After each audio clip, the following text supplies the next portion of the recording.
आगामी लोकसभा चुनाव का शंखनाद हो चुका है। सभी पार्टियां अपनी चुनावी रणनीतियों को आखिरी मुकाम तक पहुंचाने में लगी हुई है। सभी प्रत्याशी अपने अपने क्षेत्रों में अपनी पार्टी का प्रचार कर रहे हैं और जनता का दिल जीतने के लिए लगातार कई वादे कर रहे हैं।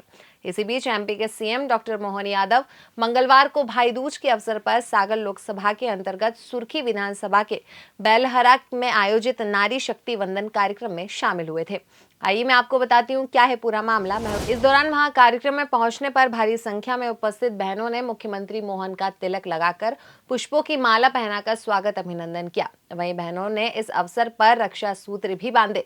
बहनों के स्नेह दुलार और आशीर्वाद से भाव विभोर हुए मुख्यमंत्री डॉक्टर मोहन यादव ने शीश झुकाकर बहनों का अभिवादन किया और विश्वास दिलाया कि नारी शक्ति के मान सम्मान और स्वाभिमान के लिए प्रधानमंत्री नरेंद्र मोदी के नेतृत्व में मध्य प्रदेश सरकार कोई कोर कसर नहीं छोड़ेगी।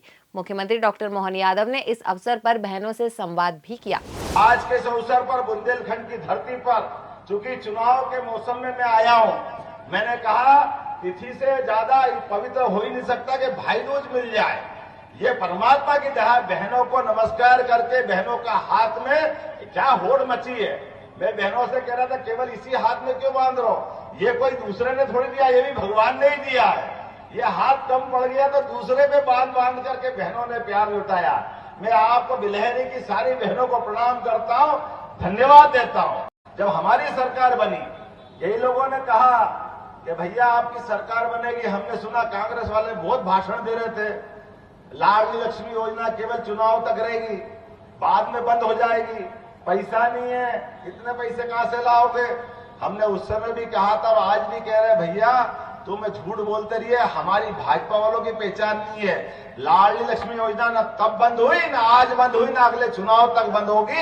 ये लगातार जारी रहेगी। ये योजना का श्रेय भी हमारा है और भावना भी हमारी। किसी बहन के जीवन में कोई योजना सरकार की जो भी सब जारी रहेगी, एक भी योजना बंद नहीं होगी। मैं इस बात को भूलूंगा नहीं। मेरे पहले एक हमारी विधायक थी प्रीति भार्गव जी, गोविंद भैया, भूपेंद्र भैया, मेरी अपनी उज्जैन से पूर्व विधायक थी। मैं उज्जैन का विधायक बना, उज्जैन दक्षिण का, जहां 20% गांव थे। तो गांव के अंदर विधायक जाता है तो प्रीति भार्गव जी ने कहा भैया आप कुछ करो मत करो, आपसे हाथ जोड़ के निवेदन है, आप विधायक बने हो। एक बात का ध्यान रखना, गांव गांव में कैसे भी करके कुछ आप सार्वजनिक शौचालय बना देना। मेरे पल्ले नहीं पड़ी, क्यों बोले आपको नहीं मालूम, गांव के अंदर ये लेटरिन की समस्या इतनी परेशानी वाली रहती है कि माताएं बहनें सूर्य का उजाला जब हो जाता है तो अपने पेट के अंदर आने वाली तकलीफ को कैसे दम मार के वो कैसे दिन गुजारती है, उस कष्ट को आप नहीं समझ सकते, ये बहनें ही समझ सकती है। मेरे वास्तव में उस दिन हिल गया। उन्होंने कहा आप अपनी विधायक निधि से ये मदद कर देना। मैं तो इस बात को सुन के डर गया था कि इतना बड़ा छोटा सा काम मैं समझा, लेकिन इतना बड़ा काम था, हर गांव में मैं कहां से कर दूंगा।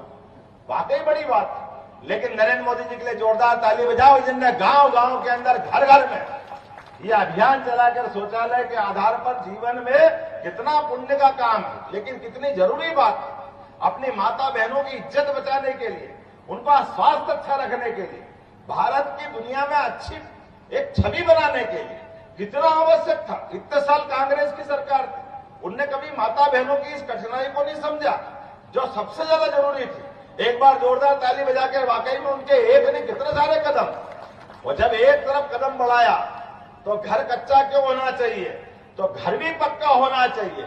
ये सपना किसी ने देखा जिनका खुद का घर नहीं, वो नरेंद्र मोदी जी 22 करोड़ बहनों का घर बनवा करके 22 करोड़ परिवार के सामने आदर्श उदाहरण दिया। और उतना ही नहीं, ये अपने घर में फूकनी से फूकने वाला चूल्हा बड़े लोगों का होता था, लेकिन बड़े लोगों के बजाय घर में भी गैस का चूल्हा आना चाहिए। जिसको भी ये काम पसंद आया जोरदार ताली बजा के बताओ, ये पहली बार नरेंद्र मोदी जी ने करके दिखाया।